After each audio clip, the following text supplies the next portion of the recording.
आज हम बात करेंगे उन पौराणिक कथाओं की जिनके कारण अक्षय तृतीया का महत्व बहुत ज़्यादा ही बढ़ जाता है। इस साल अक्षय तृतीया 10 मई 2024 को है। इस दिन बहुत से लोग उपवास रखते हैं, दान धर्म करते हैं, नई चीज़ें खरीदते हैं और ऐसा मानते हैं कि इस दिन का कुछ भी दान पुण्य करना क्षय नहीं होता। और इसलिए ये जानना भी ज़रूरी है कि इस दिन से जुड़ी कथाएँ क्या हैं। पर इससे पहले हम जानेंगे कि अक्षय तृतीया की महिमा के बारे में। आखिर ये दिन कैसे और क्यों इतना महत्व हो गया, आइए जानते हैं। पहला तो इसी दिन से सतयुग और त्रेता युग का आरंभ हुआ था। दूसरा, सृष्टि के रचयिता श्री ब्रह्मा जी के पुत्र अक्षय कुमार का अवतरण भी हुआ था। तीसरा, माँ अन्नपूर्णा का जन्म हुआ था। चौथा, महर्षि परशुराम जी की जयंती भी इसी दिन ही होती है। पांचवा, भागीरथी माँ गंगा का अवतरण भी इसी दिन हुआ था। छठा, धन के देवता श्री कुबेर जी को इसी दिन खजाना मिला था। सातवां, भगवान श्री कृष्ण के बचपन के मित्र सुदामा का मिलन भी इसी दिन होना एक शुभ संकेत है।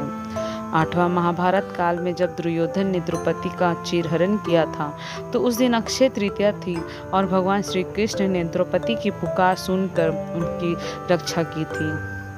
नौवां, चारों धाम की यात्रा का मुख्य स्थल श्री बद्रीनाथ मंदिर के कपाट भी अक्षय तृतीया को ही खुलते हैं। तब लाखों की संख्या में भक्त मंदिर में श्री बद्री नारायण जी के दर्शन करते हैं। 10वां, इसी दिन भक्तों को वृंदावन के श्री बांके बिहारी मंदिर के चरणों के दर्शन कराए जाते हैं। आइए अब विस्तार से कथा को सुनते हैं। अक्षय तृतीया और भगवान परशुराम जी से जुड़ी ये कथा है। आपने शायद ये नोटिस ना किया हो, लेकिन जिस दिन अक्षय तृतीया होती है उस दिन परशुराम जयंती भी मनाई जाती है। पौराणिक मान्यता के मुताबिक इस दिन भगवान परशुराम का जन्म हुआ था।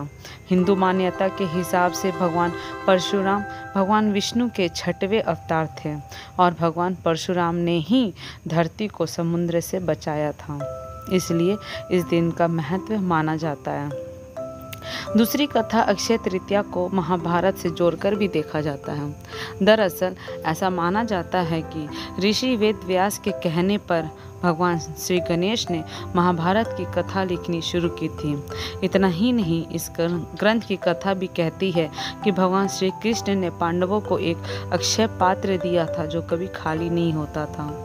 इसके कारण ही पांडवों को अन्न की कमी कभी महसूस नहीं हुई। अक्षय तृतीया श्री कृष्ण और सुदामा की कहानी को भी लेकर है।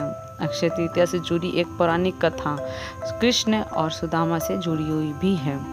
श्री कृष्ण और सुदामा बचपन के दोस्त थे और अक्षय तृतीया के दिन ही सुदामा श्री कृष्ण के दरबार में आए थे, सिर्फ एक मुट्ठी चावल लेकर कुछ आर्थिक मदद के लिए। भगवान श्री कृष्ण ने सुदामा को किसी राजा की तरह रखा और सुदामा इस आदर से इतना प्रसन्न हो गए कि वो श्री कृष्ण के कुछ मांग ही नहीं पाए।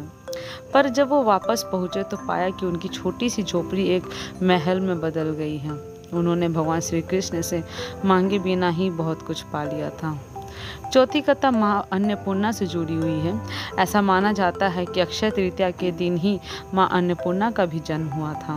माँ अन्नपूर्णा देवी पार्वती का अवतार मानी जाती है जो भूखों को खाना खिलाती है। जब भगवान शिव एक भिखारी की शक्ल में देवी के पास खाना मांगने गए थे तो देवी अन्नपूर्णा ने खुद भगवान शिव को खाना खिलाया था। अक्षय तृतीया और कुबेर की जुड़ी कहानी है। कहते हैं कि कुबेर का खजाना कभी भी खत्म नहीं होता है और उन्हें स्वर्ग के अधिकारी के रूप में जाना जाता है।